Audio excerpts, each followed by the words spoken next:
These Poor Swine, by J.R. Miller. A man with an evil spirit came from the tombs to meet him.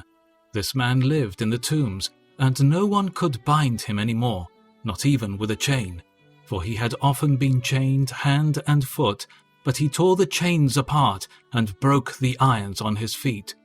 No one was strong enough to subdue him. Night and day among the tombs and in the hills, he would cry out and cut himself with stones. Mark 5:2-5. In this demoniac, we have a sample of the work of Satan when he gets full control in a man.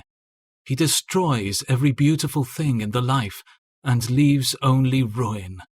No chains could bind this demoniac. When sin is on the throne, all other influences and constraints become like spider's threads in comparison. No chain is strong enough to bind the man who has yielded himself to the sway of the evil one.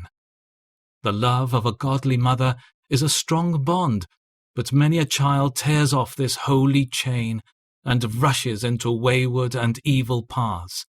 Home ties are strong, but these too are broken asunder by the victim of Satan's ungodly rule. We see that the demoniac cut and gashed himself with stones. This illustrates what, in many ways, Satan's captives do. They may not literally go about cutting their flesh with knives or bruising their bodies with stones, but they do gash and bruise their souls. Sin always wounds the life, and one of its fearful consequences is the self-destruction it works. Every sin one commits leaves an ugly scar. We grieve God by our wrongdoing, and we harm others when we sin against them, but we always injure ourselves by every evil word we speak, by every wrong act we commit, even by the evil thoughts we think in our hearts. The self-hurt of sin is one of its saddest consequences. Demons find pleasure in working mischief and in ruining lives. Godly men count that day lost, in which they have done no act of kindness to another. Demons count the day lost, in which they have stained no pure soul or led no one into sin. We ought to tear off Satan's mask and show him as he is. Evil comes to us pretending to be a friend. It holds flowers in its hands and whispers entrancing words, promising rich rewards. Only do this, and it will bring you pleasure, honor, wealth, and joy. That is the way sin talks. But this is all false. Sin is never a friend to man. It never does good to anyone, but always harm.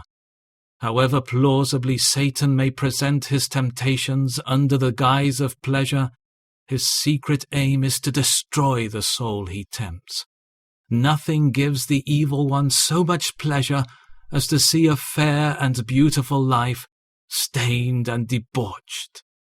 It is most comforting to us to find that Christ is able to dislodge even the more obdurate and persistent demon.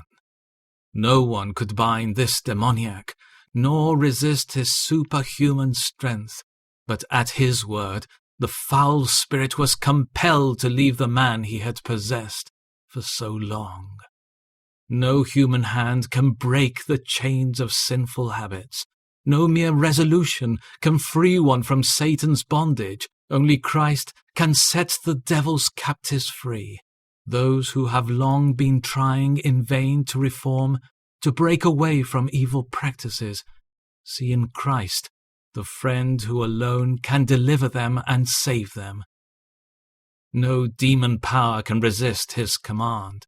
Only Christ can free the poor slaves of Satan and save them from his terrible sway. The evil spirits came out of the man and entered the swine. The herd, about 2,000 in number, rushed down the steep bank into the lake and were drowned. Mark 5:13.